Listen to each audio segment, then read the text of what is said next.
Hello, Coastline Kids. Sorry to interrupt, but this is for you. A task. Open it up. Make yourself sneeze. Fastest time to sneeze wins. Your time starts...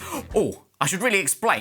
Please just read the task. Just give me 1 minute or the kids are going to get really confused. This term, we're doing Coastline Kids Taskmaster. We're following the lives of Joseph, Moses and Joshua from the Bible. They each had a bunch of tasks that God gave them to complete. And so we have loads of different tasks to do over the course of the term. Joseph's task was to get God's people to Egypt. Come on, guys. Moses' task was to get God's people out of Egypt. And Joshua's task was to get God's people to the promised land. We're going to be hearing all about their lives over the next few weeks. The task, if you will, please. Right. Make yourself sneeze. Fastest time to sneeze wins. Your time starts now. I think if I pull a hair out from my nose... Here we go. Oh! Well, I got one out. It's not made me sneeze. What else can I do to make myself sneeze? Think about pollen. Maybe if I sort of tickle my nose. How am I meant to do this task? I've just found a feather, and I'm thinking if I wiggle this up my nose, it might do the job. Yeah, that's definitely irritating. Here we go. No, that is so close. I'm like in sneeze limbo. I've got a little leftover bit of tinsel, which I'm just going to sort of wiggle about up there. Oh yeah, that is good, to be fair. This could do it. Yes! Woo! I've never been so delighted to sneeze. Come on! Oh, gosh, that was absolutely horrible. Alan, you have a go, No. I'm not here to do the tasks, just here to assist the Taskmaster. Sounds like somebody's too scared to lose to me. I am not! I'm trying to make a good impression. But the Taskmaster's never done one of the tasks, has she? No, of course she hasn't, but she's the Taskmaster.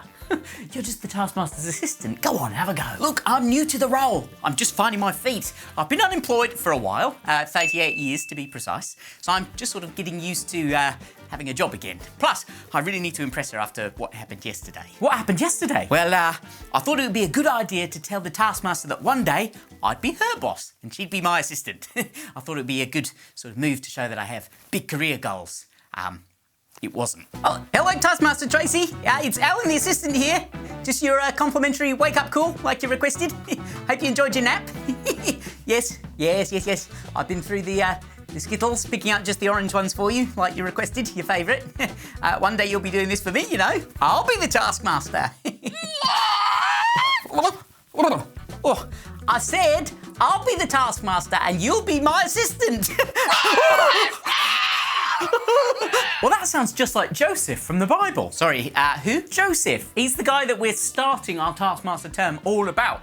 He was written about in the Old Testament of the Bible, which is the bit before Jesus was born. Now, I've done a little silly summary just for you about the first part of his life. I've acted out all the parts myself because I fancy myself as a bit of an actor. There was a man named Jacob. Hello, Jacob. But God changed his name to Israel. Oh, Jacob, Israel had 12 sons. my boy.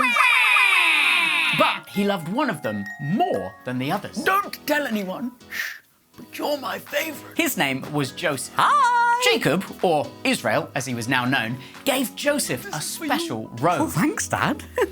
Lovely, isn't it? One night, Joseph had a dream that all of his family would bow down to him, that he'd be in charge. Probably not a good idea to tell anyone that dream, Joseph. You will all bow down to me! Oh dear. Joseph's brothers got angry and decided to kill him. Die! I'm gonna kill ya! Bit of an overreaction if you ask me. In the end, they only decided to sell him to some traders and tell his dad Israel that he was dead.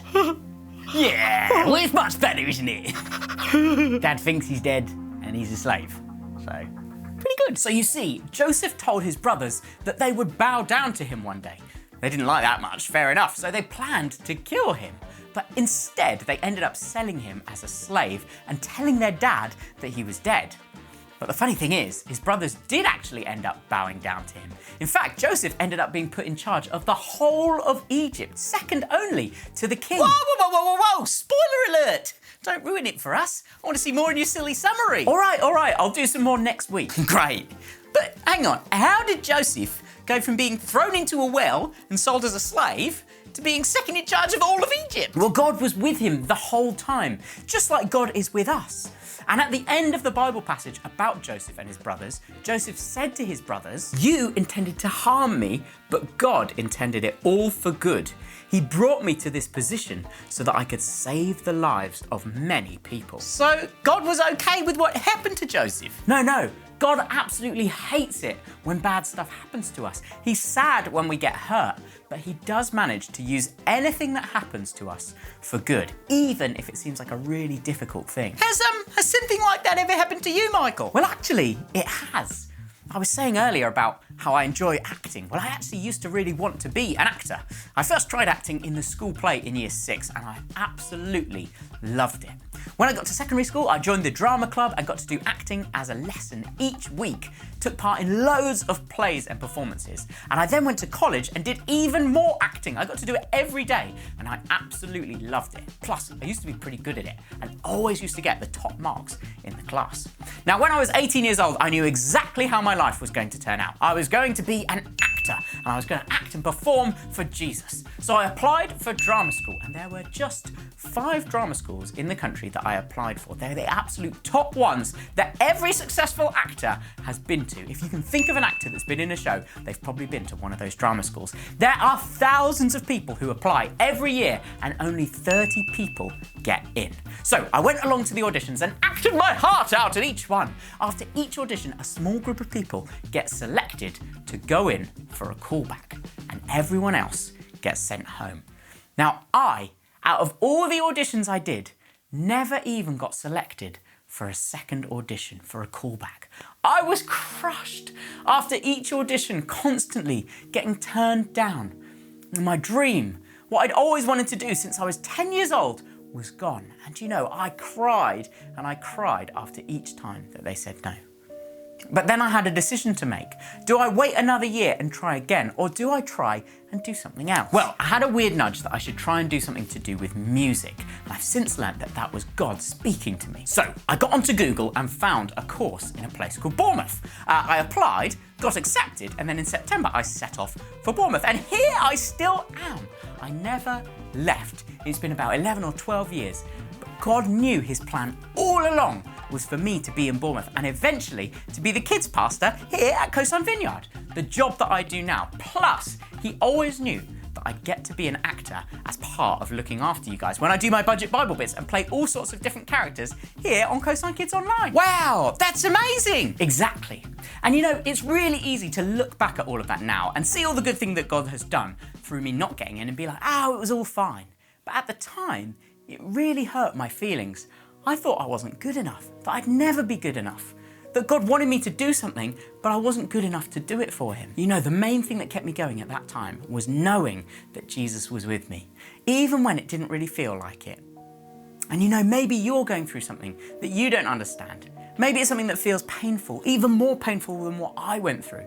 Maybe it's something that's making you cry and cry and cry.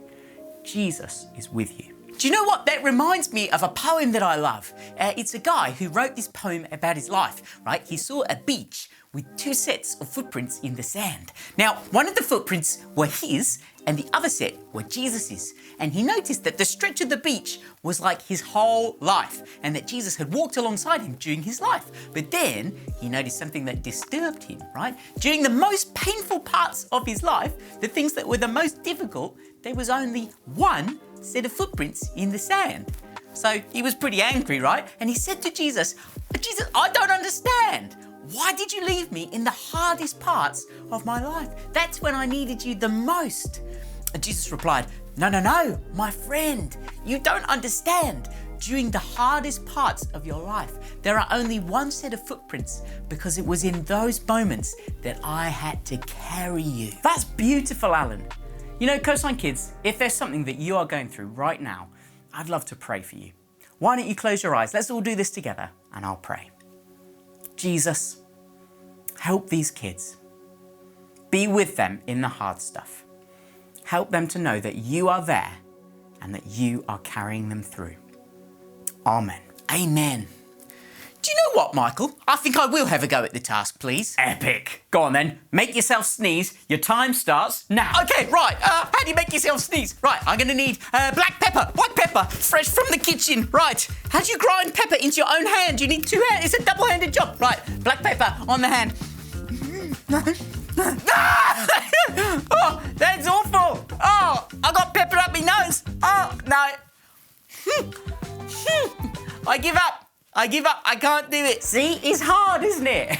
Coastline Kids, I wouldn't advise trying that at home. It is really, really unpleasant. I will see you back here next week on a Wednesday for more Coastline Kids Online. Don't forget to click the subscribe button and the thumbs up so that more people can hear about these videos and see me making a fool of myself trying to make myself sneeze. See you next week.